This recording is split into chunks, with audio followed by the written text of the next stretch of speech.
Saudações a vocês, fãs de futebol japonês. Você está hoje comigo, Thiago Henrique Cruz, e com o Thiago Bom Tempo.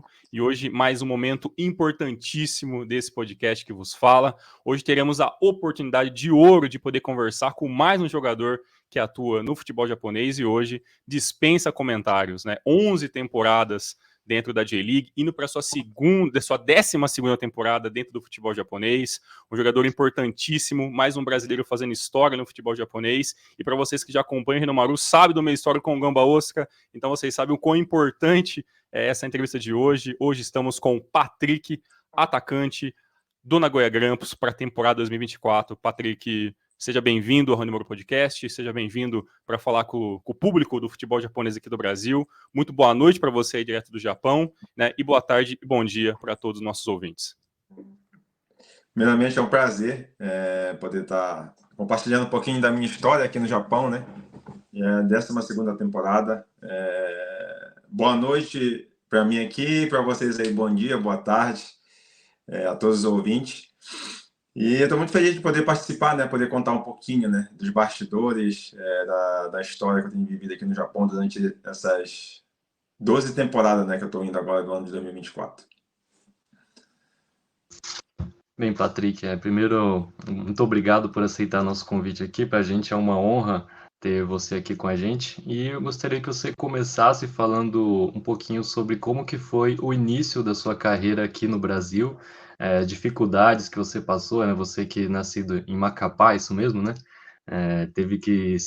Dificuldades que você teve para se profissionalizar, os vários clubes que você passou até chegar ao Vasco e começar a ter uma projeção nacional na sua carreira. Então, vamos lá, vou fazer um pequeno resumo aqui. Foi bastante clubes, né? Eu passei, eu acho que foi em 12 clubes, se eu não me engano, no Brasil. Eu sou natural do Amapá, estado do Macapá, e a minha carreira foi bem difícil. O início bem complicado mesmo. Eu não tive categoria, eu não fiz a base ali, né, que a gente fala desde o início com 10, 12, 13. Tem crianças que já começam com 6, 7 anos. Eu, infelizmente, já entrei ali já com se não me engano, foi sub-15, sub-14. E jogava meu futebol ali na rua, ali na frente de casa, disputava alguns campeonatos de bairro. E ali, disputando esses campeonatos, eu intercalava também em jogar campeonatos e lavar carro. Para quem não me conhece, eu passei quase 6 anos trabalhando em Lava Jato, numa cidade chamada Santana, no município do Amapá. Então, eu lavava carro, eu estudava, ia lavar carro, passava a noite toda quase lavando carro, e de manhã eu tinha que treinar ainda. Então, foi 6 anos nessa luta. Mas eu sempre acreditei no meu sonho, né? Eu via na TV ali os jogos dos campeonatos ali de Carioca, Paulista, e sempre sonhava. Um dia eu falava com meus amigos, né? A gente ia sempre se reunia quando tinha clássicos, a gente ia para a praça, assistia, falava com meus amigos, um dia eu vou estar jogando lá. E aí eu jogando ali esses campeonatos, ali o treinador que era do Sub-20, na época, se não me engano era Sub-20, Sub-18, ele assumiu um time em Macapá, profissional. E ali estava faltando atleta para poder completar, né, para poder fazer os coletivos, que a gente fala, os jogos, 11 contra 11. E aí ele me levou para me completar esse coletivo, num treino. Nesse treino que eu fui, eu acabei me destacando, né, fiz 1 gol, 2 gols, se não me engano. E os próprios jogadores do time profissional falaram, não, esse menino tem que ficar aqui. E ali foi que eu fiz meu primeiro contrato profissional, que foi no Macapá Esporte Clube, é um time profissional da minha cidade. E dali a minha história começou. Uma história bem difícil, bem tensa. Vim numa família bem humilde, como eu falei para vocês, eu lavava carro durante 6 anos e também não tenho vergonha de falar, capinava quintal das pessoas para poder ganhar o pão de cada dia, mas sempre com o sonho de poder ser um jogador de futebol. Muito bom. E, Patrick, depois de todo esse começo, né, que você teve, até a sua passagem, até você passou, se não me engano, depois pelo Atlético Goianiense, né, que você foi titular no Campeonato Brasileiro 2012, né, e depois veio a sua primeira proposta para jogar no Japão, né, que você foi pro pro Kawasaki Frontale, né? Como foi esse momento para você? Como você recebeu essa proposta de jogar fora do país pela primeira vez? E como que você se preparou para essa mudança de vida para basicamente mudar do outro lado, pro outro lado do mundo? Sim, então, voltando um pouquinho, eu joguei pelo Macapá Esporte Clube, o Campeonato Amapaense, e aí depois fui disputar a Copa São Paulo pelo Trem Esportivo Clube, que é um time também da minha cidade, profissional. E nessa volta da Copa São Paulo, eu já acabei ficando no profissional, fomos campeões de 2005 do Campeonato Amapaense. E dali eu disputava um campeonato chamado numa cidade Afuá, que é no interior de Belém. Esse é um campeonato que tem dentro dessa cidade. E ali, todo final de semana, eu ia disputar esse campeonato lá. E aí, eles montaram uma seleção dos melhores daquele campeonato para poder fazer um amistoso contra o Paysandu. Nesse tempo, o Paysandu fazia amistosos no interior. E aí, eu fui selecionado, eu estava me destacando. E nesse amistoso que eu fiz contra o Paysandu, foi ali que surgiu a proposta de eu poder ir para o Paysandu, onde eu fiz 2 anos de contrato, em 2010. E dali começou a minha carreira. Eu saí do estado do Amapá, e do Paysandu eu fui para Santa Cruz, de Santa Cruz eu fui para o Salgueiro, do Salgueiro eu fui para o Icasa. E ali eu fui rodando em vários clubes, até chegar no misto do Mato Grosso. Do misto também me destaquei ali na campeonato da Série D, onde surgiu a proposta do Vasco da Gama, que foi 2010 e 2011, 2 temporadas que eu tive no Vasco da Gama. As pessoas perguntam, você jogou no Vasco da Gama? Eu falo, não, eu passei no Vasco da Gama, porque não tive muitas oportunidades, né? Também era muito jovem, muito novo, mas serviu muito de aprendizado para mim. E aí acabei voltando para minha cidade, disputar o Campeonato Amapaense, né, pelo São José, onde fui campeão novamente, e onde surgiu o convite para mim ir para o Vila Nova, disputar o Campeonato Goiano. E ali no Vila Nova eu acabei me destacando, fui artilheiro do Campeonato Goiano, acabei me transferindo para o Atlético Goianiense. E eu sempre tinha uma coisa na minha cabeça: o dia que eu tiver uma proposta de fora do Brasil, eu não vou pensar 2 vezes em poder ir embora. Porque, infelizmente, eu estava num ciclo ali de passando 3 meses no clube, 4 meses no outro, e ali a gente recebia praticamente só para poder pagar aluguel e sobreviver. E às vezes atrasava salário, 2 meses, 3 meses. Eu não conseguia ter uma renda fixa. E também não tinha casa, ia para casa da minha sogra todas as férias com a minha esposa. E eu falava, poxa, o dia que Deus me der uma oportunidade de eu sair de fora do Brasil, independente das dificuldades que eu enfrente, eu nunca mais vou voltar para o Brasil. E aí surgiu o convite.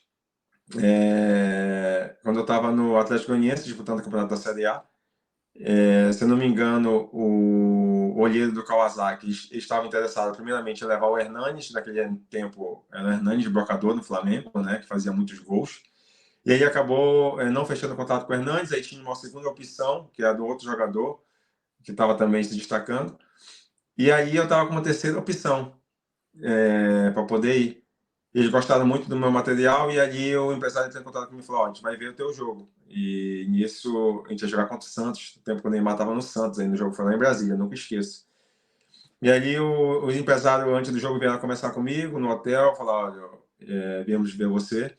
Infelizmente, naquele tempo, o Atlético Goianiense estava brigando para ser rebaixado, e o time estava botando só os meninos novos para jogar. E aquele jogo eu acabei entrando no banco. E eu expliquei para ele, olha, infelizmente esse jogo vai começar no banco. Não sei se eu vou entrar no jogo, mas se eu entrar, pode ter certeza que eu vou dar meu melhor ali para vocês me observarem. E ali foi coisa de Deus. Em 10 minutos do segundo tempo, eu acabei entrando no jogo. O Neymar estava no jogo ainda, estava de capitão. E eu acabei me destacando, correndo bastante, dando assistência. E ali despertou o interesse do Kawasaki Frontale, onde foi que surgiu a proposta do clube. Ser bem sincero a vocês, eu nem pensei em dinheiro naquele momento. Eu só pensei em me transferir para o futebol japonês e ter uma nova oportunidade, né? Tanto seria uma nova oportunidade para mim, na minha carreira, e também para eu poder dar um conforto melhor para minha família. E quando você chegou lá no Kawasaki Frontale, no início da temporada 2013, o time era treinado pelo Yahiro Kazama, que é um técnico conhecido por ter um estilo de jogo bastante ofensivo. Os times dele sempre marcavam muitos gols, também sofriam muitos gols. Como é Como é que foi para você se adaptar ao futebol dele? Quais foram as maiores dificuldades nesse início de trajetória no Japão, tanto dentro quanto fora de campo? Então, é o que eu falo para todo brasileiro hoje que chega no Japão, né? A gente, quando está no Brasil, a gente tem uma imagem do futebol japonês. Ah, futebol japonês é fácil, chegar lá, vou fazer muitos gols, vou aparecer. E, infelizmente, não é assim. Nós temos muitos exemplos de jogadores já consagrados mundialmente, jogadores de seleções que vieram aqui, infelizmente, não conseguiram jogar. E eu cheguei no Kawasaki, no Brasil eu jogava de centroavante, né, do bico da área ali, aquele jogador que fazia gol. E aqui no Japão o futebol é muito intenso. É o tal do Kirikai, né, que eles falam todos os dias no treinamento. Você tem que fazer a transição, tentar roubar a bola, desculpa, dos companheiros. E ali eu acabei chegando no Kawasaki ali com uma contratação de peso. Eu lembro até hoje a minha apresentação ali no auditório. Eu saí de dentro de uma bola, fazendo uma pose de uma pessoa muito famosa no Japão. E ali, infelizmente, eu não consegui encaixar, né, no esquema do treinador. Um treinador muito inteligente. Infelizmente, o time não estava conseguindo encaixar. Mas era certo que uma hora as coisas iam acontecer. No entanto, que depois que ele saiu, o auxiliar dele assumiu o time, e o time praticamente já estava todo encaixado na forma de treinamento, né? 2 toques na bola, ele fazia muito passe, muito passe. E ali, infelizmente, eu não consegui encaixar, né? Tinha o Okubo, que era um jogador já consagrado no futebol japonês, tinha o Kobayashi também, que está até hoje no Kawasaki Frontale. E, infelizmente, eu não consegui dar uma sequência, não tive muitas oportunidades ali no Kawasaki. E por eu ser um jogador de muita força, e ali eu cheguei um pouco limitado, jogando mais de área para tentar fazer gol. E ali eu lembro que já na reta final, ali no mês 4, mês 5, mês 4, eu tive a oportunidade de jogar a Copa Nabisco, que foi o time reserva.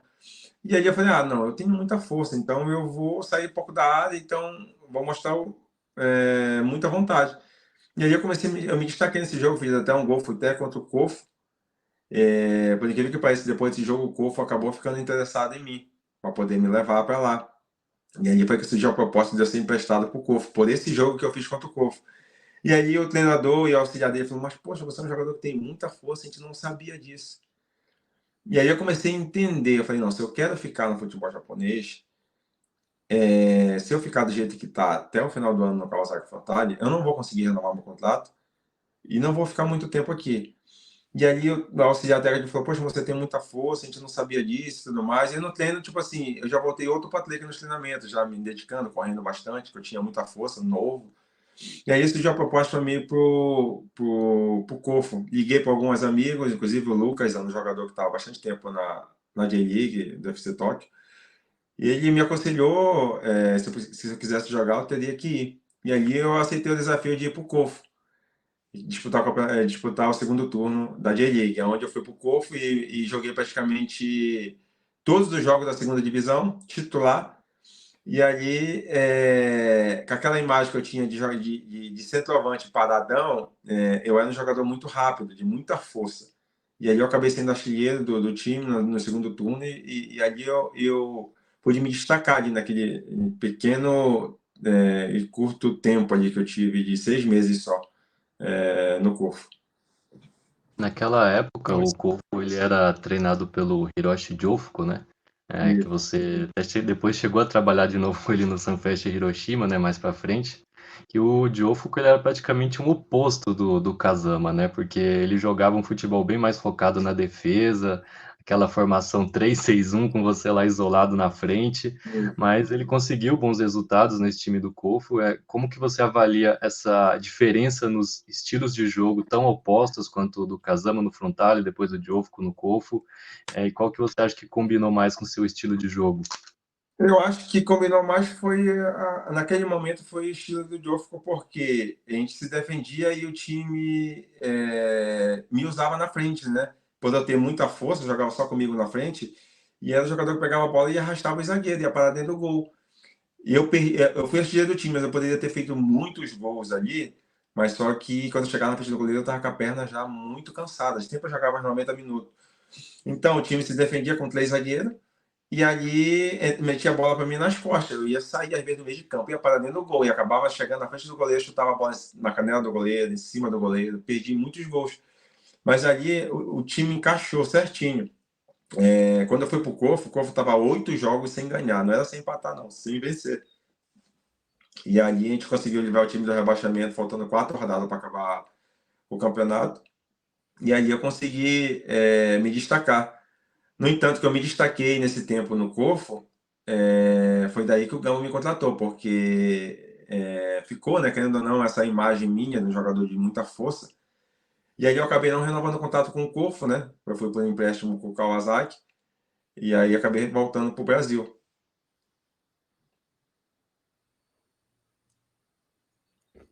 E olha só, a gente estava falando de como que a sua história é rica e como isso até muda alguns paradigmas que a gente tem uma ideia, né? Que o jogador ele vai se profissionalizar e vai ficar muito fácil a carreira dele depois disso, as coisas vão acontecer naturalmente e você mostra e conta agora pra gente, para todos os nossos ouvintes, o quanto realmente essa caminhada é muito mais árdua do que a gente imagina às vezes, né? Você passou por vários times e tudo que você está falando pra gente sobre o Japão é só no seu primeiro ano só, né? Então olha como quanta coisa, né, acontece, como você acabou indo se adaptando, né, a todas essas situações para você estar onde você está hoje. Depois desse primeiro ano seu de Japão, né, que você passa pelo Frontale, depois vai para o Corfo, ajuda até o Corfo sair do rebaixamento, você acabou voltando para o Brasil, né, no começo de 2014, ainda você, se não me engano, você jogou no primeiro semestre pelo Fortaleza, né, desse ano.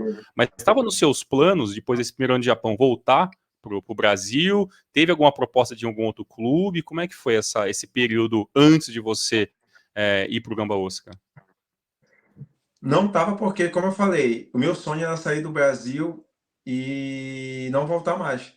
Mas ali, por questão contratual com os empresários que tinham levado naquele tempo, não chegamos num acordo. E ali não foi por questão que o Patrick não queria, mas foi mais por questão fora extra-campo, né, com os empresários. E acabei retornando para o Brasil. Fiquei em casa, no entanto que eu não aceitei nenhum convite dos times no Brasil. Fiquei em casa 3 meses, eu acho, se não me engano. Porque eu queria voltar muito para o Japão, queria voltar muito para o Japão. Aí cheguei numa conclusão com o meu empresário. Não, se eu ficar todo esse tempo em casa até a janela abrir, dificilmente os times do Japão vão me contratar.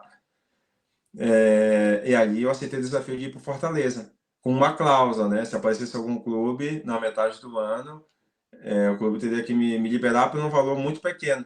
No entanto, que eu fiquei, eu acho, 1 mês e meio no Fortaleza, se eu não me engano, 1 mês e meio. E aí apareceu 2 clubes da segunda divisão, e aí logo em seguida apareceu o Gamba. E ser sincero a você, eu lembro que a gente estava na igreja, eu e minha esposa, e essa igreja estava fechando, e o pastor falou para nós assim, ó, hoje a gente está fechando a porta dessa igreja, mas Deus está abrindo uma nova porta para vocês. E a gente lembra disso até hoje, eu e minha esposa. E aí eu voltando para casa, eu no estacionamento do nosso prédio, meu empresário me liga, ó, tu tá em pé, uma coisa assim, ele falou, senta, porque apareceu uma proposta do Gamba, assim, assim, assim, assim. Eu falei, ó, eu não quero saber quanto eu vou ganhar, só pode dizer para eles que eu vou. E eu ainda tava com o visto do Japão ainda, meu visto não tinha vencido, e eu falei para ele, pode fechar o contrato, não interessa quanto eu vou ganhar, pode fechar que eu vou. Porque era uma coisa que eu queria muito, muito. Pela J-League, pelo tratamento, pelo respeito, receber em dia também. E no primeiro ano de contrato eu consegui comprar minha casa no Brasil também, quando eu estava no Kawasaki. E ali Deus abriu as portas novamente. E ali foi que surgiu a oportunidade de eu voltar para o Gamba Osaka. Foi como se eu tivesse caído assim com uma peça que faltava, assim, sabe? Por quê? Aquele Patrick que chegou na Kawasaki, bico da área, centroavante, eu falei, não, eu tenho muita força, eu sou novo. E eu fiz isso no Corfo. E quando eu cheguei no Gamba, eu não cheguei limitado. Eu cheguei jogando solto, entendeu? Eu cheguei, não, saindo da área, buscando jogo, entrando nas costas do zagueiro e matando um leão todo dia, como a gente fala, né?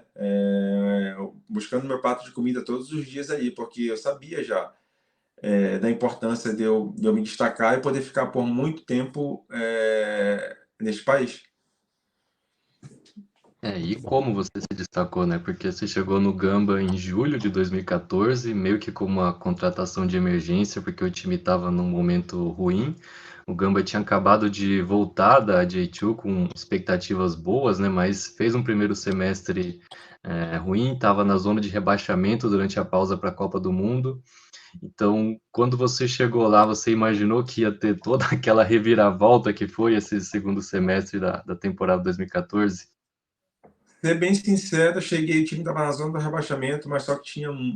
Quando começou os treinos, a gente lembra que a gente fez uma mini pré-temporada lá no Jay Green, e os jogadores que estavam lá tinham muito talento, de muita qualidade. O Sami, Kono, Yato, Kurata, jogadores muito. Tava faltando alguma coisa aí, sabe? E aquele tempo que a gente teve de pré-temporada, de amistosos, o Sami voltou de lesão.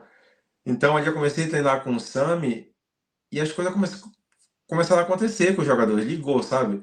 Nos treinamentos ali, a gente conseguia fazer gol fáceis e praticamente eu cheguei no time, não tive problema de adaptação. Os jogadores também me abraçaram muito bem. E ali, tipo assim, cheguei solto praticamente. O treinador, lembro que o treinador também deu uma entrevista falando que, poxa, era o jogador que a gente precisava. E aí eu fui ganhando confiança, e aí quando começou o campeonato, foi, tipo assim, fizemos 11 jogos, empatamos um, ganhamos 10. Entendeu? E cada jogo o time ia ganhando confiança, cada jogo o time ia ganhando confiança, cada jogo o time ia ganhando confiança. E aí a gente foi devagarzinho, né? Devagarzinho, quando a gente viu, a gente tava brigando pelo título. E 2014 foi um ano histórico para o torcedor do Gamba Osaka, né? Ganhar a tríplice coroa, né? Ganhar vários campeonatos. Como que foi isso para você, Patrick? Chegar nessa equipe, ganhar a tríplice coroa, foi um momento. Imagino que deve ter sido um momento muito importante para sua carreira e a gente gostaria muito de saber como é que foi esse momento para você. Cara, pra mim, assim, eu era muito novo ainda, né? Então, eu lembro que o meu primeiro jogo foi contra o Kofu. Por incrível que pareça, meu primeiro jogo foi contra o Kofu. Eu fui no banco no jogo, entrei no jogo no segundo tempo, ganhamos de 2-0, se não me engano. E aí eu lembro que o Kurata, que era o capitão do nosso time, ficou suspenso. E o próximo jogo meu foi contra o Shimizu, se eu não me engano. Shimizu ou Omiya? Acho que foi Omiya ou Shimizu. Eu fiz meu primeiro gol, jogando titular pelo Gamba. E o terceiro jogo foi contra o Kobe fora de casa, que eu fiz 2 gols de cabeça. Então, sabe quando você vai pro jogo e fala assim, não, hoje a gente vai ganhar. Porque nosso time era muito bom. A gente, tipo assim, a gente fazia 3, 4 gols, tomava 2, 3, mas todo jogo a gente fazia gol.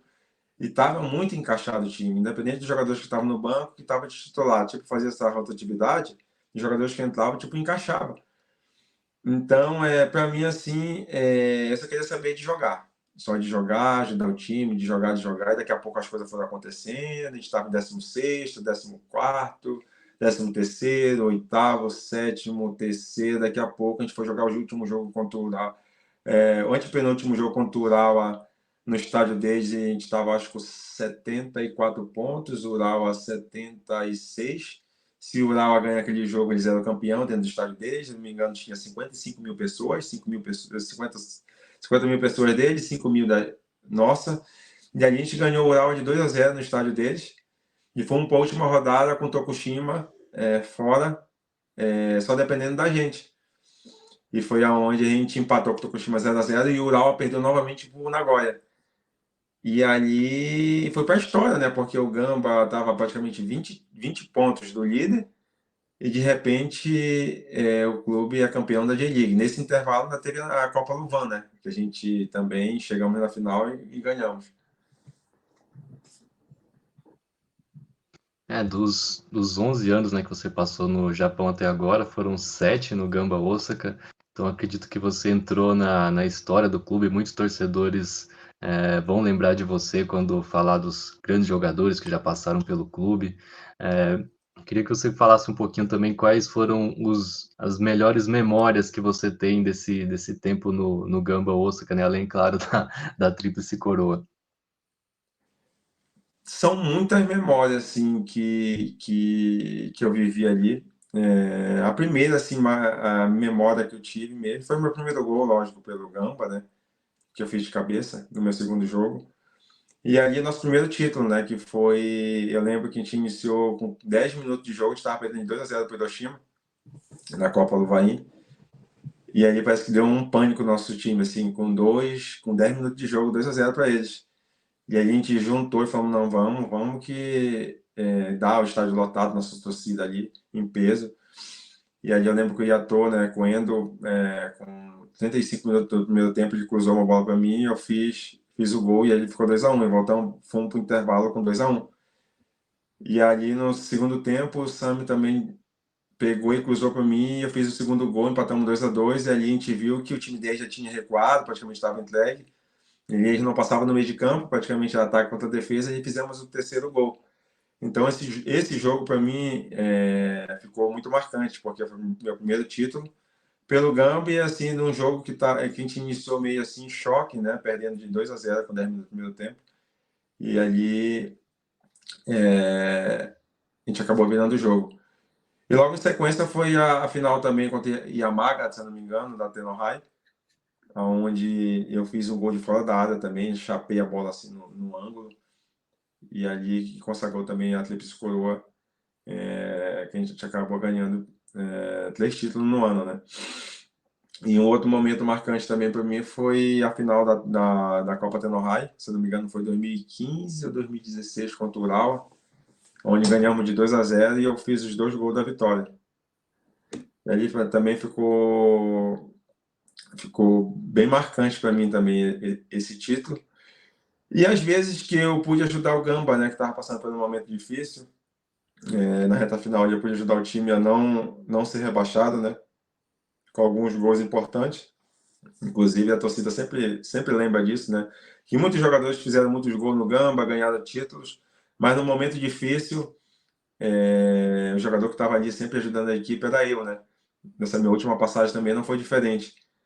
Então, ali no momento que o time estava passando por um momento bem difícil, troca de treinador, todo mundo dizendo já que o clube ia cair, e ali muitas pessoas também não sabem, joguei vários jogos lesionado para poder ajudar a equipe. Na última temporada minha pelo Gamba, onde eu fiz um gol de vôlei de bicicleta, que nós tinha 2 jogos para jogar importantíssimos, 3 jogos, contra o Júbilo, contra o Kashima e contra o Júbilo e Kashima fora de casa. O jogo contra o Kashima, o jogo contra o Júbilo eu não consegui, eu passei quase 2 semanas sem bater na bola, tava com uma lesão de grau 1 na minha coxa. E ali até os japoneses brincam comigo, né? Que como é que pode ele passou uma semana e meia sem bater com a perna direita e ali vai pro jogo e faz o gol. Mas ali eu falo que ali mostra o amor, né, pelo time e a dedicação, né, que eu sempre tive. No entanto, que eu estou já 11 temporadas no Japão, porque eu sempre me dediquei, né, dei o meu melhor pelo clube. E ali eu falei pro treinador médico, falou que eu não tinha condição de jogar. Infelizmente eu não tinha mesmo. Eu não conseguia dar um passe de 1 metro. Parecia que eu estava metendo uma faca na minha coxa. E eu chamei o treinador e falei, olha, você quer contar comigo pro jogo? Eu não dou conta de treinar. Você quer ver eu treinando? Ele falou, eu não preciso ver você treinando, eu já te conheço. Então, tudo bem, eu vou me esforçar, só te prepara para o jogo. Eu não consigo jogar titular, consigo entrar no segundo tempo.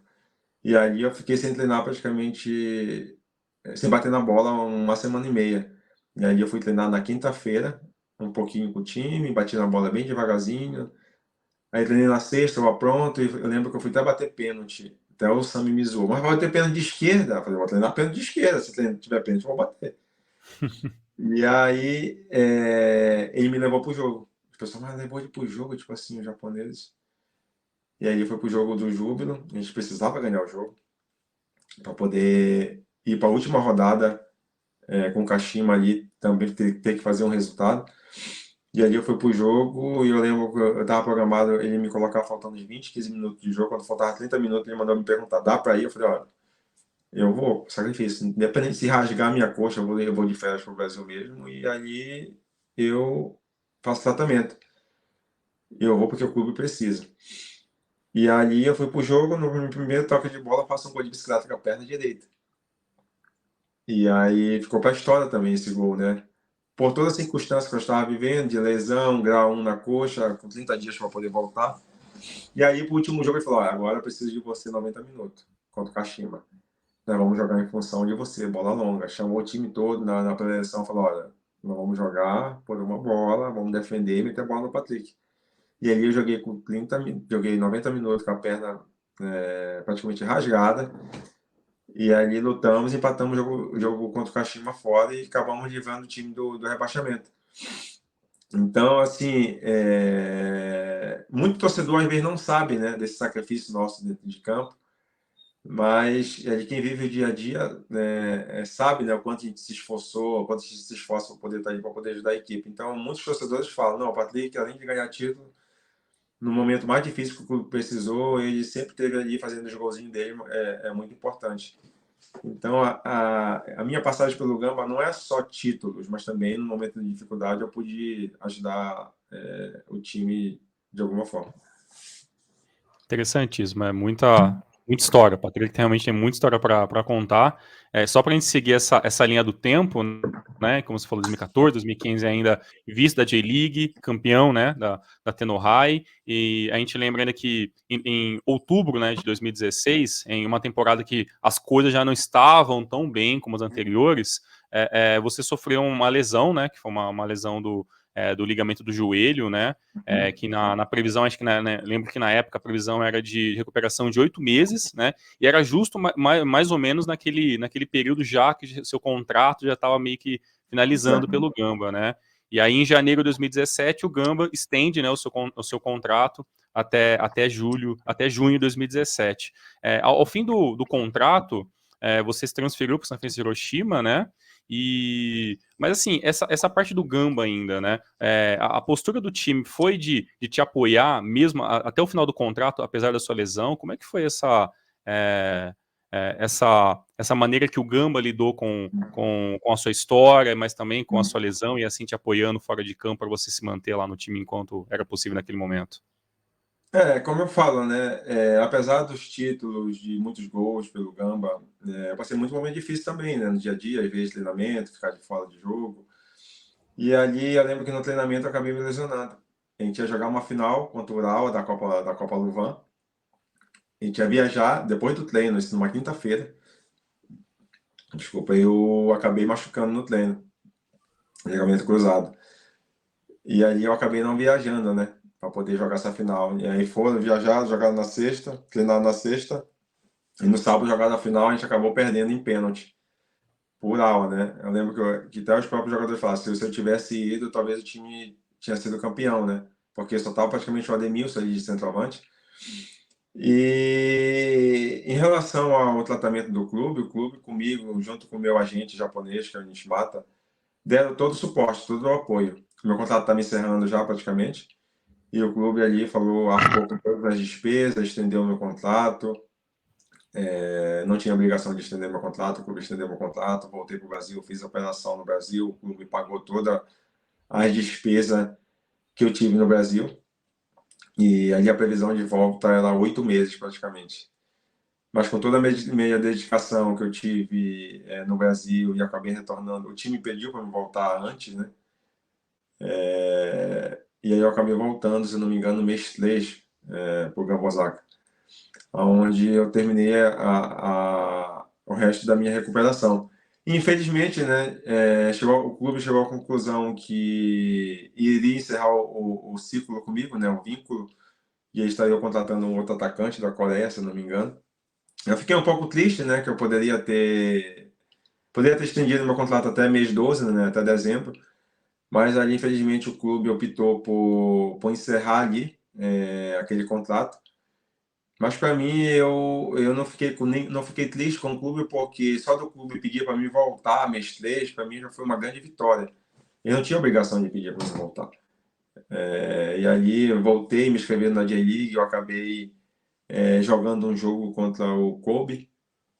E desse jogo que eu joguei contra o Kobe foi onde o Hiroshima viu que eu estava praticamente apto a poder voltar a jogar, né? Depois da lesão grave. E desse jogo aí o Hiroshima viu e acabou fazendo uma proposta para eu poder ir para lá. E o início da sua passagem no Sanfrecce Hiroshima foi um pouco complicado, né? Porque o time quase foi rebaixado em 2017, ele estava ainda na zona de rebaixamento quando você chegou, E depois, em 2018, eles contrataram o Diofco como técnico, que já tinha trabalhado com você no Vantfore Koufo, e o time, de repente, mudou da água para o vinho, né? Passou a disputar o título nesse ano. Lembro até de você comentar, um comentário seu falando que o Diofco tinha evoluído como técnico, e o que mudou de um ano para o outro, quando você chegou lá no Sanfrecce Hiroshima, de disputar o rebaixamento, fugir do rebaixamento para depois disputar o título? Todo mundo fala, né? Que incrível que pareça. Eu cheguei no Corfo, o time estava brigando para a zona do rebaixamento. Cheguei no Gamba, o time estava na zona do rebaixamento. Cheguei no Sanfrecce, na metade do ano, o time estava desde a segunda rodada na zona do rebaixamento, em 16º, se não me engano. E o que acontece? Eu cheguei no clube ali já com respeito, né, dos japoneses, já por já ter conquistado vários títulos no Japão, se enfrentava muito Hiroshima e Gamba. E ali a rivalidade era muito grande, eu marcava sempre o capitão deles, que era o Oyama, individual, praticamente tinha que marcar muito o volante. Imagina, centroavante marcar volante, infelizmente no Japão tem que marcar, não é só fazer gol. E ali eu cheguei e os jogadores me abraçaram, né? Os jogadores mais veteranos, Aoyama, Mizumoto, Shibazaki. E ali eu cheguei e de repente vi um time meio cabisbaixo, com muito talento. Eles tinham sido campeão em 2015 e com muito talento, mas jogadores sem confiança nenhuma. E aí, não, eu peguei e comecei a juntar com os jogadores mais velhos e comecei a incentivar eles, ó, pega a bola, dá em mim. Yama, se você pegar 7 bolas, pode dar as 7 em mim, uma dessa que entra e é gol. E eu comecei a incentivar no treino, não, a gente tem chance, a gente consegue subir o time. Dia de jogo ali no café da manhã, você estava com a Oyama. E olha, hoje você pega a bola, pode dar em mim. Eu lembro que um jogo contra o Júbilo, ele pegou as 4 bolas ele meteu em mim. Numa ele acertou, eu saí no meio de campo, não estava impedido de ver o goleiro, fiz o gol. E ali, de repente, acendeu uma chama, né? E eles começaram a ganhar confiança comigo. E ali o time começou a se entrosar novamente. No entanto, livramos o time do rebaixamento e virou o ano de 2018. O Diofco chegou, mas o time já estava de novo forte. Porque não é que o time era fraco, mas o time tinha muito talento, mas os jogadores estavam já cabisbaixo desde a segunda rodada, na zona do rebaixamento. E aí o Diofco chegou com a ideia dele, implantou direitinho.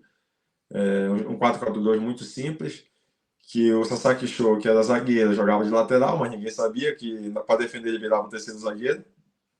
E aí ele começou a ganhar confiança também. De lateral ele começou a apoiar muito, e às vezes ele virava um terceiro zagueiro, e o Kashiwagi do lado direito era o que apoiava mais. Então, dificilmente a gente tomava gol. Ganhava de 2-0, 1-0. E ali eu comecei a me destacar. Fiz 20 gols na G-League e ali a gente perdeu o título ali por coisa mínima. E aí a gente acabou ficando em segundo na J-League e eu fiz 20 gols naquele ano. 2018 foi um ano incrível, né, para sua carreira profissionalmente, né? Depois de todas essas dificuldades, né, que você conta pra gente, 20 gols, né? Você foi vice-artilheiro na temporada, né, na artilharia do campeonato, só atrás do Jô, né, que naquela época jogava no Nagoya Grampus, fez 22. Para você foi realmente um momento de reviravolta na sua carreira depois de muitos anos de dificuldade e buscando isso? Foi em todos os aspectos, assim. Eu tenho uma coisa comigo que eu nunca esqueço das minhas origens, sabe? Da onde eu saio. Todos os dias, quando eu acordo e quando eu vou dormir, eu dobro meu joelho e agradeço a Deus. Nunca esqueço de onde eu saí, de onde Deus me tirou. Porque nos olhares humanos seria quase impossível assim, você sair lá do Amapá, sem perspectiva de vida nenhuma e de repente estar do outro lado do mundo, sendo ovacionado pelas torcidas, entendeu? Aonde eu vou, independente se é em Osaka, Hiroshima, Nagoya, as pessoas me param, as pessoas me conhecem. E então, para mim, aquilo ali foi, tipo assim, eu vinha de uma lesão muito grave também, às vezes meu joelho inchava muito, tinha que tirar água do meu joelho. E de repente ali eu estava brigando para ser artilheiro do campeonato da J-League e brigando por título novamente, né? E muitos diziam, ele não vai ser mais o mesmo depois dessa lesão grave no joelho. E muitos clubes ainda duvidavam, né, para poder fazer proposta para mim. E o Hiroshima acabou acreditando no meu potencial. E ali dentro de campo eu pude dar resposta para um clube, né? Então para mim foi uma grande reviravolta em todos os aspectos. Lembrando das minhas origens, também um momento difícil que eu estava passando da minha lesão, não estava 100% ainda praticamente curado, né, da lesão. Então, de repente, eu estou novamente brigando por título da J-League e ali brigando pela artilharia do campeonato. Então foi uma reviravolta muito grande. Em uma outra característica marcante assim do centroavante Patrick, até que te diferencia um pouco dos outros estrangeiros na J-League, é o fato de você estar estudando japonês, né? Tentando aprender o idioma. Vejo que você sempre posta coisas em japonês nas redes sociais. Quando que você decidiu começar a estudar japonês e o que te motivou a isso? Então, quando eu fui para Hiroshima, ligou uma chave, né? Geralmente a gente treina só pela parte da manhã e à tarde a gente tem a tarde toda livre. E geralmente, às vezes, à tarde, cansaço, bate o sono, né? Depois do almoço, aí você dorme de 1 hora até 3 horas da tarde, 4 horas. E eu vi que, poxa, antes eu fazia isso, né? Para do almoço, batia o sono, batia o cansaço e ia dormir. Depois ligou uma chave, eu gosto de ler livro, leio muita Bíblia. Poxa, eu estou desperdiçando muito tempo à tarde. Eu poderia estar fazendo algo, estudando. E aí ligou essa chave de eu poder estudar japonês e poder me comunicar mais com o torcedor, no dia a dia também com meus companheiros. E aí eu comprei um curso da Nanda Sensei, que inclusive ela é professora aqui de japonês e ela mora em Nagoya. Eu comprei o curso dela online. E aí eu comecei a estudar sozinho. Em casa, comprei um caderno, comecei a aprender os katakana, hiragana. Eu lembro que eu comecei a escrever muito, muito, muito mesmo ali para poder aprender. E eu lembro que eu ia para o treino do Hiroshima e ia olhando as placas do carro, né? Que cada placa do carro tem um hiragana, né? E ali, para eu poder aprender, eu ia olhando, né? Cada carro que estava na minha frente, aqui passava, é o Sa, é o A, é o I, é o K, é o G, é o Ma. Então, ali eu fui aprendendo. E com isso, quando eu aprendi as frases, eu fui começando a juntar e fazer aprender as letras, comecei a juntar e fazer as frases. E ali eu fui começando a gostar, e ali eu fui começando a me dedicar mais, aprender a ler. Aí com isso eu aprendi o hiragana, aprendi o katakana, o kanji. Eu tentei aprender, mas só que é muito difícil para poder aprender. E aí eu consegui aprender o katakana, o hiragana e comecei a ler, né? E isso, aí as palavras que eu escutava no vestiário, eu já botava em hiragana no tradutor, ela já saía ali para mim. Porque às vezes se você botar a tradução em português, o que ele fala, não vai sair, né, a tradução que você quer, perfeita. E ali ligou essa chave, eu comecei a estudar, e aí eu começava a postar, às vezes eu falava errado, em vez de a torcida te criticar, e se incentivava mais ainda. E a J-League também começou a fazer matéria comigo, às vezes para falar em japonês, as minhas entrevistas, às vezes. Imagina, você acaba um jogo, você é eleito o melhor jogador em campo, aí de repente, como foi o gol? Como foi isso que é? Você falar em japonês, você não. É diferente você falar assim e ter que ter um corte, entendeu? E aí eu começava a falar muita coisa errada e ali eu postava, em vez de receber crítica, eu recebia elogio da parte da torcida, meus próprios companheiros também, às vezes, fala assim, aí tipo assim, me ajudavam bastante.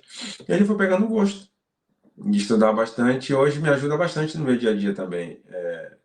Ter aprendido, né? O hiragana, o katakana, lógico, tem muita coisa para aprender ainda do japonês, mas eu já consigo entender bastante coisa. Muito bacana. Eu lembro muito que você coloca, às vezes colocava alguns exercícios seus no Twitter, né? E a galera vem nos comentários dá dicas, né? Corrigir, te auxiliar, acho isso muito, muito legal. Patrick, nessa questão do japonês, foi mais ou menos nesse período, quando você começou a se interessar em aprender Nihongo, que você, pelo menos, pela informação que a gente tem, que foi mais ou menos nessa época que surgiu os primeiros rumores de talvez você se naturalizar japonês, né? Você realmente chegou a pensar nisso? Sim, era o meu desejo de me naturalizar japonês, porque é um desejo de poder jogar pela seleção japonesa, porque a seleção japonesa, infelizmente, em todas as áreas, estava bem servida, né? Mas faltava um centroavante ali.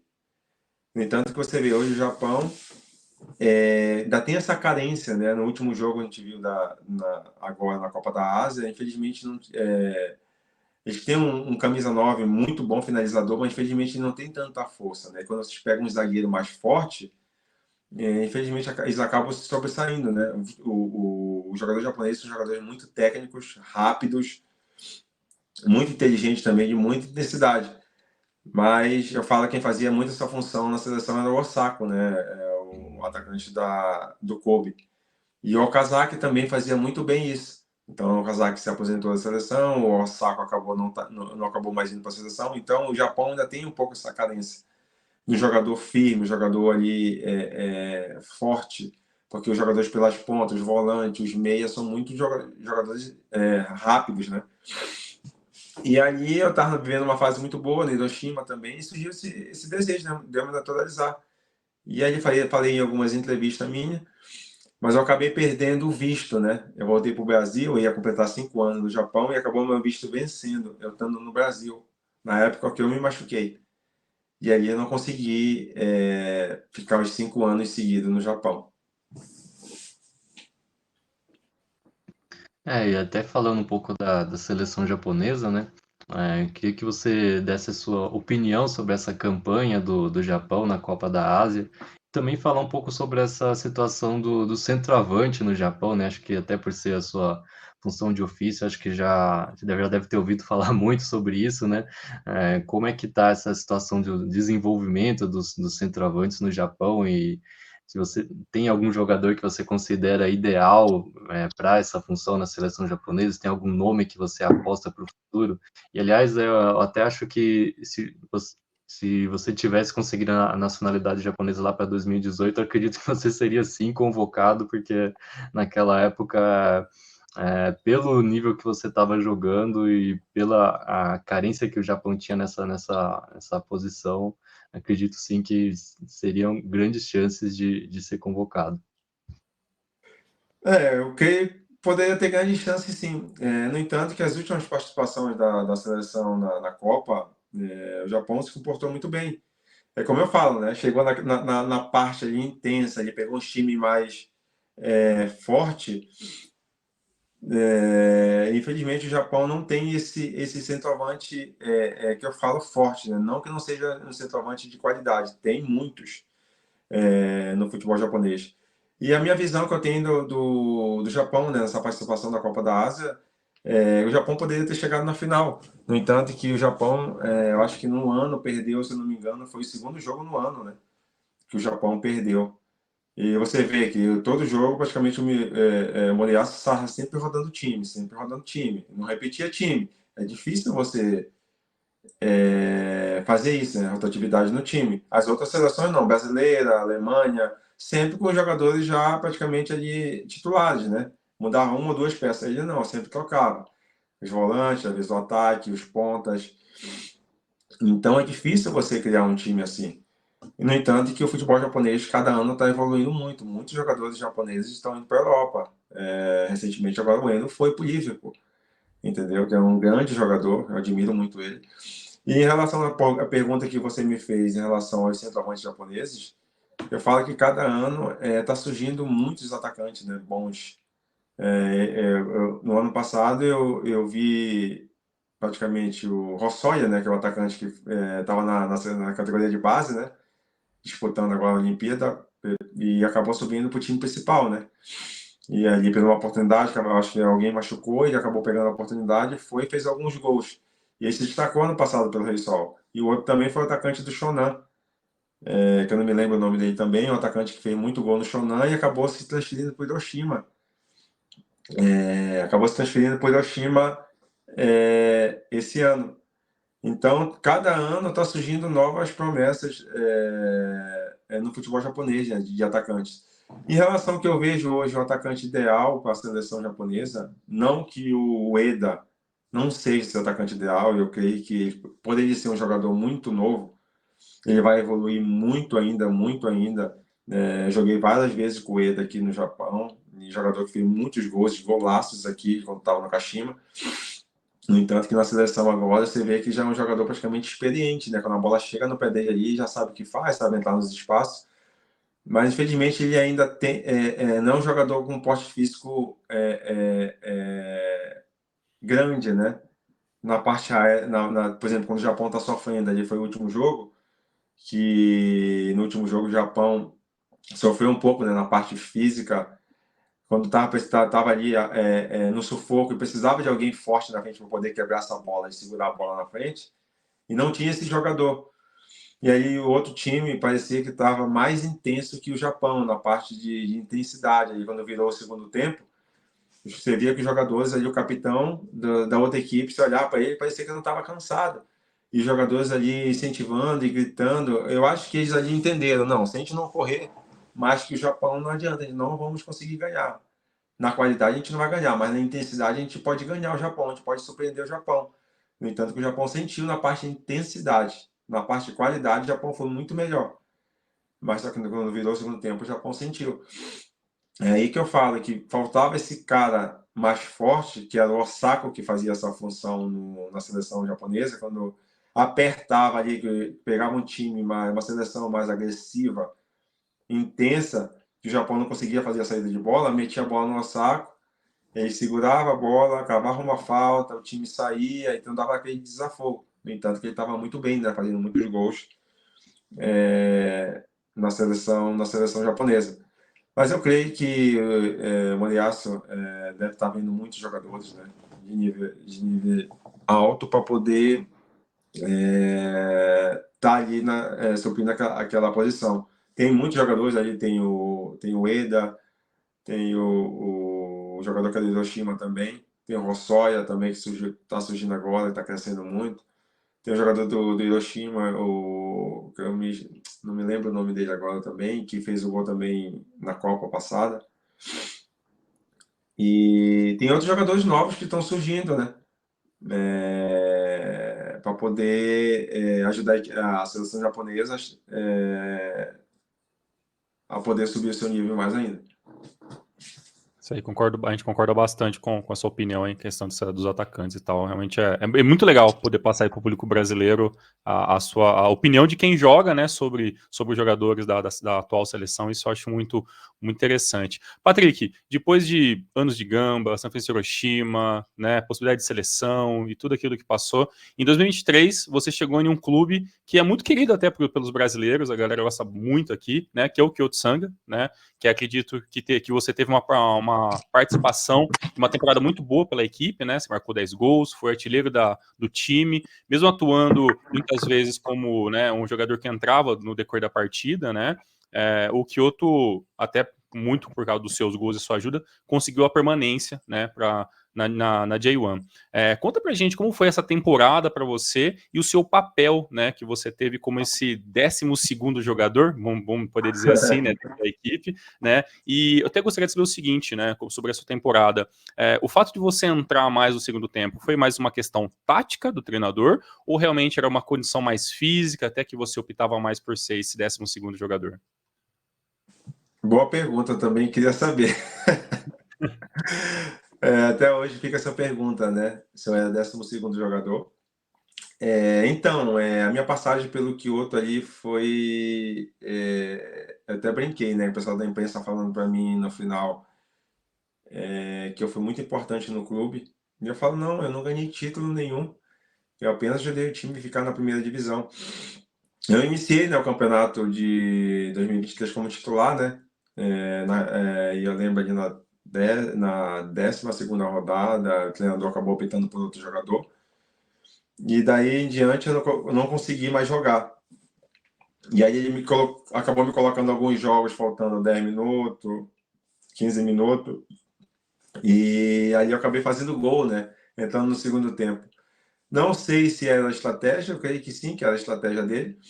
E acabou virando o segundo turno e eu acabei passando o segundo turno todo, ficando no banco. E aí, às vezes ele vinha conversar comigo e falava, não, eu entendo que você é artilheiro do time e você quer jogar, mas só que eu respeito você, a sua opinião, mas só que o time tem um esquema e tudo mais. Eu falei, professor, fique tranquilo. 1 minuto, 10 minutos, titular ou não titular, eu estou aqui para ajudar a equipe, para lhe ajudar. Então, eu sempre tive essa transparência com os treinadores japoneses e eles estiveram comigo. Acho que por isso que eu estou bastante tempo no Japão. Dizer para você que a gente não fica chateado uma vez ou outra, sempre a gente fica chateado, mas só que tem que entender que nós temos um comandante. Esse comandante é o treinador. Muitas vezes, muitos brasileiros que vieram para o Japão e não deram certo, às vezes tinha dificuldade de entender isso. Porque o treinador está de sacanagem. O treinador que eu não sei o quê. Por exemplo, o próximo jogo é contra o Kashima, aí o treinador vai não, vou optar por botar um jogador mais rápido porque o Kashima baixa muito a linha. Aí, às vezes, o jogador brasileiro não entende isso. Não, mas eu consigo fazer isso. Mas ele tem um esquema que ele está estudando no time. A partir do momento que eu consegui entender isso, o meu relacionamento com os treinadores aqui foram muito abertos.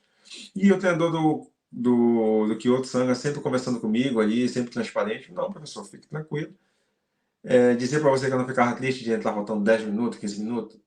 É esse tempo que a gente tem para poder aquecer, né? Aquecer seu corpo, que os outros jogadores que já estão. Até você aquecer, acabou o jogo. Então, quando eu entrar faltando 5, 10 minutos e fazer, às vezes, o gol da vitória, ele entendeu que talvez que daria certo sempre, né? Me botar faltando 10, 15 minutos. E para mim, tudo bem. E aí eu lembro que o último jogo, a gente jogou... O antepenúltimo jogo contra o Cerezo, ele optou por me botar titular. O time estava 5 jogos sem ganhar. Eu joguei titular e acabamos ganhando de 1-0 fora de casa contra o Cerezo. E o último jogo, o outro jogador voltou de lesão, ele acabou me deixando no banco. Entrei no finalzinho e dei até uma assistência para o Koski, que ele perdeu o gol de debaixo da trave. E ali no final, quando a gente vai fazer o encerramento do nosso estado, tá uma faixa enorme ali. Obrigado, se não fosse você, a gente não teria permanecido na primeira divisão. E para me ser bem sincero, para mim, geralmente, foi o que eu falei para a imprensa japonesa, quando vieram me perguntar. Geralmente, você vê a torcida fazer isso com um jogador que é ídolo no time, quando ganha título. E ali eu fiquei assim, caramba, caiu a ficha assim, sabe? Eu falei, poxa, eu não mereço isso. E ali eles fizeram, sabe, uma festa ali bonita. Eu lembro que o meu filho estava comigo assim, andando dentro de campo, e estava uma faixa enorme. E fora as mensagens que eu recebi também na rede social, quando eu me despedi do clube, que o clube anunciou que eu não ia ficar. Até hoje eu recebo mensagem, independente de ser torcedor do Kyoto, nós vamos te apoiar no Nagoya, nós vamos assistir você, nós vamos estar apoiando você. Então isso é bem bonito, bem bacana. Então isso mostra o carinho, né, que você tem dos torcedores. E todo também o empenho, o trabalho que você se sacrifica, às vezes, de não, na minha folga, muitas vezes, eu, em vez de estar passeando com a família, eu estava no clube treinando. Muitas vezes o torcedor não sabe disso, mas só que todo esse sacrifício se resume, às vezes, no final, a recompensa vem. E aí foi que aconteceu isso, e a imprensa toda ali, poxa, o que você fez no Kyoto aqui, em um ano, ajudou o clube a ficar na primeira divisão. Eu falei, praticamente não fiz nada. Eu fiz meu papel, que fui contratado pelo clube, o clube me contratou para fazer gols. E eu fiz gols, né, para poder ajudar a equipe, infelizmente, permanecer na primeira divisão. Eu queria ajudar a equipe a brigar por título, né. Infelizmente, isso não aconteceu. Mas foi tipo assim, foi uma passagem bem bacana. Fui recebido com muito carinho também ali pela parte da torcida, do clube. E ficou bem marcado essa minha passagem lá no Kyoto Sanga. É bom ter você ver que tem esse reconhecimento, né? Uma coisa que eu queria perguntar também é, a sua família também tem aprendido o idioma japonês? Porque eu tenho a impressão que o seu filho já fala fluentemente, é verdade? Sim, então minha esposa fala algumas coisas. Como ela é missionária, ela leva a palavra de Deus, ela faz lives e trabalha com rede social, todo dia fazendo lives, tem canal no YouTube. Ela dedica mais para poder estudar, ler livros e poder também fazer esse trabalho, né? De ajudar pessoas. E o meu filho já estuda desde o 3º ano aqui no Japão. Ele está com 12 anos agora e já começou a ir para a creche desde os 2 anos de idade. 3 anos de idade, e aí estudo em colégio japonês, optei por voltar em colégio japonês até para poder ficar mais próximo dos japoneses e poder ter amigos para brincar, né? Então ele praticamente já é japonês já. Aliás, Ô, até falando no seu filho, é Felipe o nome dele, né? Que eu sempre vejo você postar vídeos dele jogando na base do Gamba e tal. Acho que agora tá no Nagoya, né? Ele quer seguir os passos do pai, jogar de centroavante e tudo? Então, é uma coisa foi bem natural, entendeu? Que eu lembro até no Kofu, quando ele me recebia em casa quando eu vinha depois do jogo com uma bola, já chutando a bola. E lógico que todo jogador de futebol quer que o seu filho siga a carreira, né? Mas não foi uma coisa que eu forcei ele, é uma coisa mesmo que ele ama fazer. Pra você ter uma noção, meu filho, quando tem jogo da Premier League, a gente acorda no outro dia pela manhã e vai ver os gols. E aí fala, pai, O Manchester City ganhou, o Liverpool ganhou, o fulano fez gol. Às vezes eu nem sei o nome do jogador europeu, ele sabe o nome de todo jogador. E aí, essa paixão dele. Então, a posição também, ele que decidiu ser centroavante. Creio, te garanto que vai ser muito melhor que eu, porque eu, na idade dele, 4 anos, 5 anos, 6 anos, 7 anos, eu não fiz categoria de base. Então, meu filho teve. Quando eu estava no Gamba, ele fez na escolinha, depois foi para o Hiroshima, ele fez no Hiroshima escolinha, depois voltou para o Gamba, fez no Gamba 4, 5, 6, 7, se eu não me engano. Aí, ano passado, estava no Júnior Yusu do Gamba, sub-13, e aí, esse ano, se transferiu para o Nagoya, para ficar na categoria de base do Nagoya. Então, é uma paixão que ele tem mesmo. Então, eu tenho uma cobrança em casa muito grande por ser atacante e ele também ser a mesma posição que eu. Às vezes ele sempre está me olhando ali, né, observando os jogos. Fala, papai, por que você não tocou? É para eu ter chutado. Então, ele já entende bastante coisa. Então, é boa essa conexão, né, de pai e filho, como eu falei, né. Hoje, depois eu fui deixar ele no treino e espero ele treinar também. Aí voltei. E aí ele já está disputando campeonatos importantes no Japão também, já ganhou alguns troféus. Então é bom a gente poder ter essa conexão, né, de pai e filho, principalmente sendo da mesma posição. E eu tenho certeza que ele vai seguir os passos meus. E muitas pessoas já falam, né? Inclusive, quando eu cheguei aqui no Nagoya, as primeiras coisas que os jogadores falaram. E aí, Felipe, vai vir para cá ou não? Vai se naturalizar para jogar pela seleção ou não? Então, as pessoas falam, né? Pelo que viram, já ouviram dele, e os vídeos que viram, né? Que ele tem muito talento, né? Aí só depende dele. Muito legal. A gente espera muito que Felipe siga se divertindo no futebol, né? Que eu acho que é o mais importante nesse momento, né? Que ele é jovem ainda. E eu, como torcedor, gostaria muito de um dia ver o Felipe fazendo aquela sua comemoração. Uma das, né? Que eu acho muito legal sua, que é aquela que uma vez você passou correndo, batendo, esticando a mão e batendo a mão do torcedor. Aquilo é uma comemoração muito legal que eu gosto muito de lembrar. Patrick, questão do seu time atual agora, né? O Nagoya Grampus. O Nagoya vai ser o seu 6º time, né? Na sua 12ª temporada no Japão. E como foi essa sua pré-temporada? Qual é a sua expectativa para essa temporada de J-League 2024? E se é possível, né, falar para a gente se o clube definiu algum objetivo específico para essa temporada na hora de conversar com você sobre contrato, de você ser apresentado para o clube, como é que foi isso aí?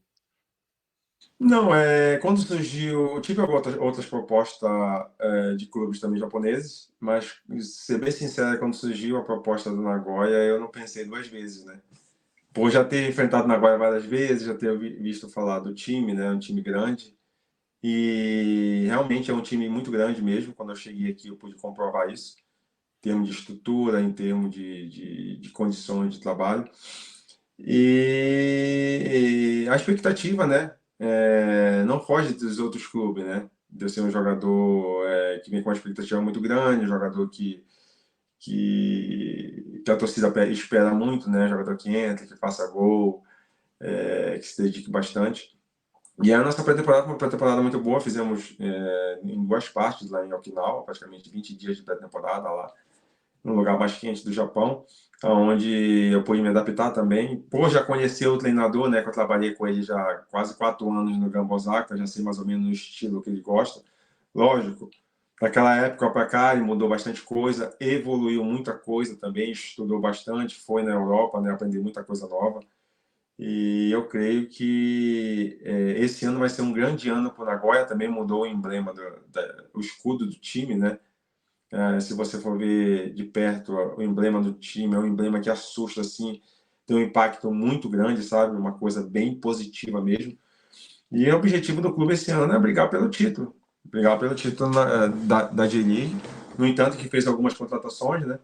Para poder reforçar o seu elenco, e ali na pré-temporada os jogadores já conseguiram mostrar um pouco da qualidade de cada um, né, para que vieram. Então, hoje o Nagoya não é um time que tem 11, 12 jogadores só.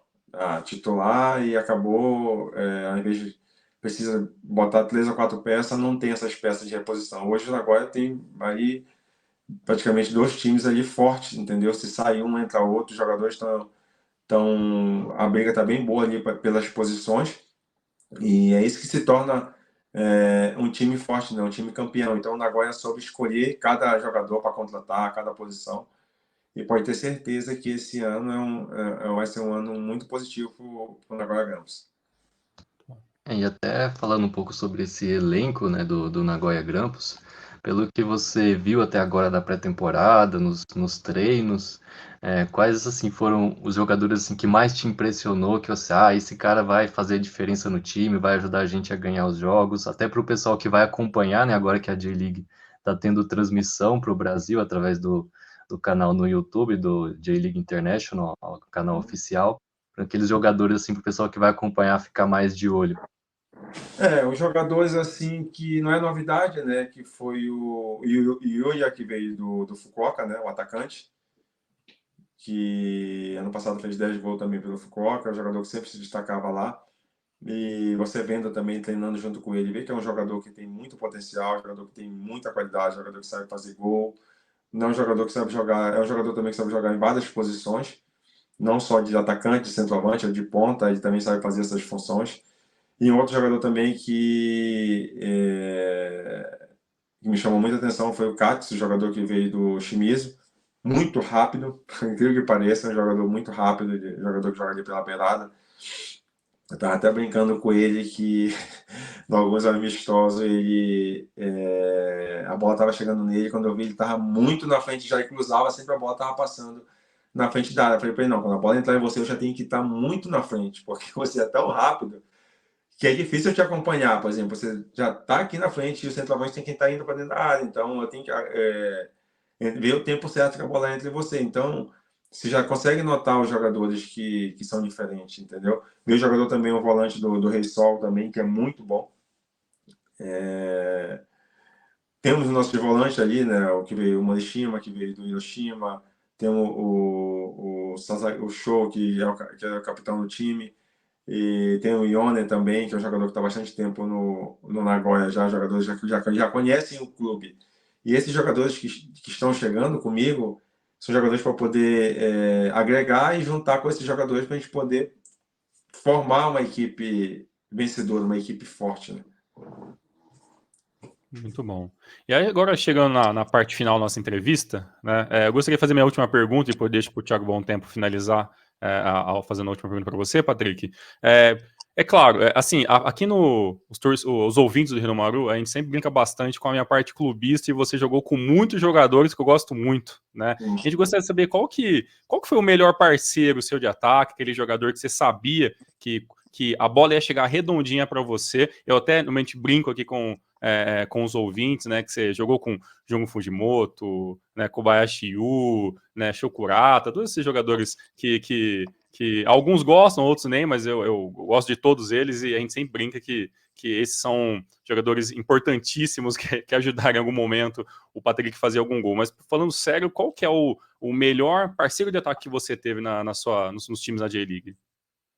Ser sincero, eu tive vários, né? Não só atacantes, como meias, como o Endo também no Gamba, que eu não precisava abrir a boca para falar, o Endo já sabia tanto de esquerda como de direita e sabia onde ia correr, mas o principal assim foi o Sami.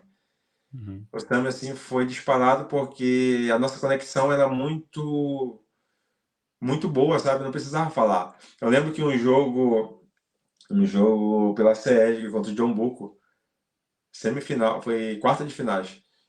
A gente foi jogar o primeiro jogo lá, contra o John Bull, que o treinador botou os dois zagueiros mano a mano comigo, com o Sami.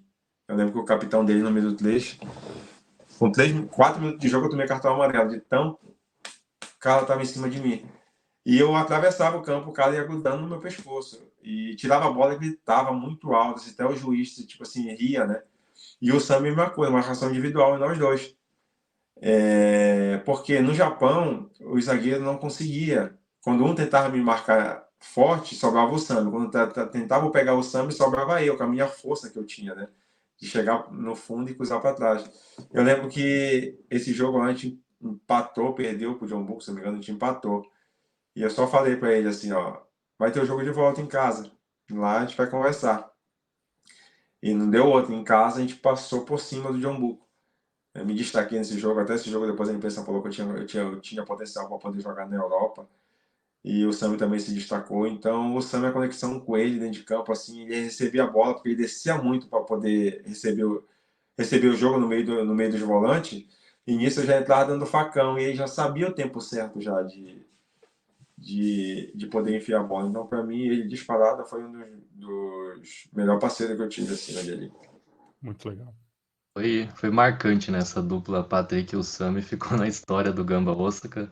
Bem, e para encerrar, eu gostaria de perguntar sobre o seu futuro, se você já planeja o que vai fazer quando parar de jogar, se quer voltar para o Brasil, se quer continuar no Japão, quais são os planos que você projeta hoje para o seu futuro? Então, eu pretendo ficar no meio do futebol, ainda estou vendo o que eu vou fazer. Né? No entanto, que eu estou estudando também para isso, né? Estudando japonês, estudando inglês. Com a linda carreira que eu tenho já, estou indo para a 12ª temporada aqui no Japão, né? Tenho um vínculo muito forte, né? Aqui no Japão, né? Com muitos jogadores, joguei que outros jogadores vão se tornar treinadores, diretores de clube. No entanto, que o Endo agora já é auxiliar, né, do time profissional. Então, eu creio que o Aoyama também, eu acho que esse ano que vem, deve estar encerrando a carreira também no Hiroshima.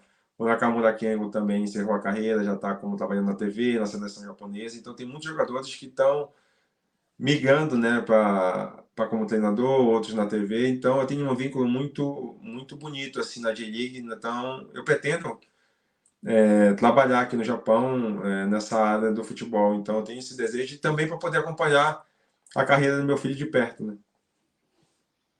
Muito bom. Patrick, a gente gostaria de agradecer o tempo que você disponibilizou para conversar com a gente. 1h10 com uma conversa muito produtiva. A gente agradece, ainda mais no meio da pré-temporada, a correria que você está. Gostaria de deixar para você o nosso muito obrigado de todo torcedor brasileiro que acompanha a sua carreira aqui, acompanha o futebol japonês. Deus abençoe você, a sua família, o trabalho maravilhoso que a sua esposa faz, a carreira incrível que seu filho tem tudo para desenvolver e se divertir com o futebol, como a gente falou, que é o mais importante. A gente quer agradecer você, acima de tudo. Muito obrigado aí por participar do primeiro podcast e também do blog do Futebol de Japão, do Thiago Bom Tempo. E se você quiser deixar aí um recado pro torcedor do Nagoya Grampus, para o brasileiro que acompanha a sua carreira, fica à vontade. Do demais, muito obrigado e a gente vai acompanhar com certeza você em 2024 também. Eu que agradeço a oportunidade, né, de poder dividir um pouquinho da minha história, né? Eu tenho uma história muito bonita, assim, de muita superação também, né? Contei só um pedacinho aqui para vocês, de testemunhos também impactantes. E é muito bonito também poder contar, né, um pouquinho para o torcedor também saber, né, torcedor brasileiro, às vezes que não conhece esse nosso outro lado, poder também conhecer. Eu agradeço a oportunidade, também o trabalho que vocês vêm fazendo, né, cobrindo aí o futebol japonês. Estou sempre acompanhando também o Thiago ali no Twitter, ele vendo ali o excelente trabalho que ele tem feito, a dedicação também que ele tem feito para poder sempre estar trazendo, né, as notícias quentinhas aí para o povo brasileiro. E o que fica aqui é o meu carinho, meu abraço, né, para todos os meus fãs que tem aí no Brasil, os adeptos do futebol que sempre estão assistindo o campeonato japonês, e os torcedores do Nagoya Grampus também que possam continuar torcendo, nos apoiando, e que pode ter certeza que esse ano vamos ver um Nagoya muito batalhador. O Nagoya também que vai buscar ali brigar pelo título ali a todo momento nesse ano de 2024. E aqui fica o meu abraço e meu agradecimento ali por essa oportunidade desse bate-papo com vocês. Nós que agradecemos. Patrick, Thiago Bom Tempo. muito obrigado, Thiago obrigado Bom aí Tempo. pelo seu tempo, pela sua paciência. Desejo aí que você tenha uma ótima temporada, seja mais uma temporada de muitos gols, de muitas vitórias, que você conquiste seus objetivos aí com o Nagoya Grampus. E aproveito até para informar que estou planejando ir para o Japão esse ano. Quem sabe eu fico um tempinho lá, talvez até fazendo um pouco desse trabalho independente que eu faço aqui cobrindo o futebol japonês, quem sabe até um pouco presencialmente direto lá no Japão. Estou planejando ir lá em Toyota, quero ver um jogo lá do Nagoya Grampus no estádio. E se tudo der certo, já que você falou que gosta de ler, eu vou te levar de presente o exemplar do meu livro, Samurais Azuis, que conta tudo sobre a história do futebol no Japão. Então, já que você planeja trabalhar com isso já no futuro, pode até servir de referência para você. Então, quem sabe aí se der tudo certo essa viagem, se eu fazer um trabalho lá no Japão, vou te levar de presente um exemplar do livro. E muito obrigado mais uma vez, muito sucesso aí para você. E aqui fica o meu convite, né? Assim que der tudo certo, você vier para o Japão, pode entrar em contato comigo, para você ir conhecer nosso centro de treinamento lá e acompanhar um treinamento nosso, ir no nosso estádio também acompanhar um jogo, tentar ver quando vai ter jogo, né? Para você poder ir acompanhar, né? Um jogo nosso, um estádio muito bonito. Nagoya sempre, a torcida do Nagoya sempre presente ali, 40, 35, 50 mil pessoas. Então, você é o meu convidado ali. Assim que você vier, pode entrar em contato comigo para poder acompanhar a gente de perto aqui, tá? Pode deixar, agradeço bastante. Muito obrigado a todos vocês que ouviram esse Neuro Podcast. Esse foi o Patrick. Não deixe de seguir ele nas redes sociais e também a sua temporada no Nagoya Grampus. Muito obrigado, Patrick. Muito obrigado por Thiago Bom Tempo. Fiquem com Deus. Até semana que vem. Tchau, tchau, galera.